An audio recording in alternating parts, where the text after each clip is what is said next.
Now, the first step toward understanding the cause of inflation is to recognize that it is always and everywhere a monetary phenomenon. It's always and everywhere a result of too much money, of a more rapid increase in the quantity of money than an output. Moreover, in the modern era, the important next step is to recognize that today governments control the quantity of money, so that as a result, inflation in the United States is made in Washington and nowhere else. Of course, no government any more than any one of us likes to take responsibility for bad things. We're all of us human. If something bad happens, it wasn't our fault. And the government is the same way. So it doesn't accept responsibility for inflation.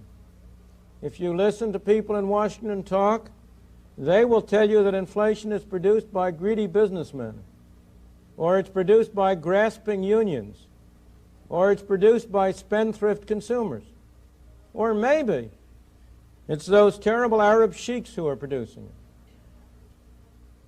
Now, of course, businessmen are greedy. Who of us isn't? Trade unions are grasping. Who of us isn't? And there's no doubt that the consumer is a spendthrift. At least every man knows that about his wife.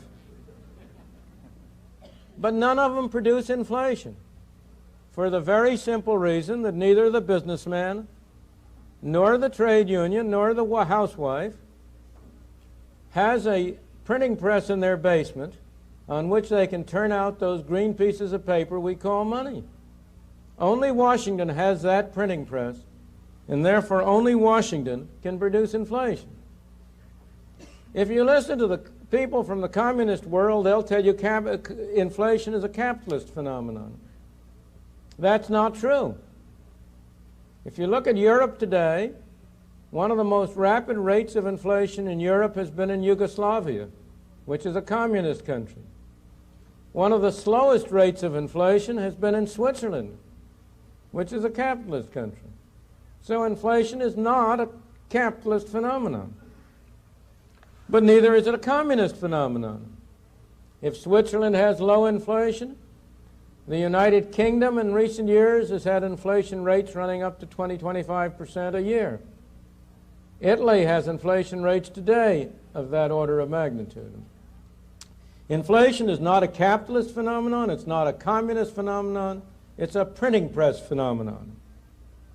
Now, in saying that inflation is a printing press phenomenon, in saying that inflation is always caused by a more rapid increase in the quantity of money than an output, you're only at the beginning of the problem, because you must distinguish the immediate cause from the more ultimate cause. You must ask, why is it that the quantity of money increases too rapidly? But before I go on to that question, I just want to settle for once and for all the point that inflation is a monetary phenomenon. That proposition has been documented over and over again. We have evidence for the United States for over 100 years, for Great Britain for 200 years, for Sweden for 200 years. There has never in history been an inflation that was not accompanied by an extremely rapid increase in the quantity of money. There has never in history been an extremely rapid increase in the quantity of money without an inflation.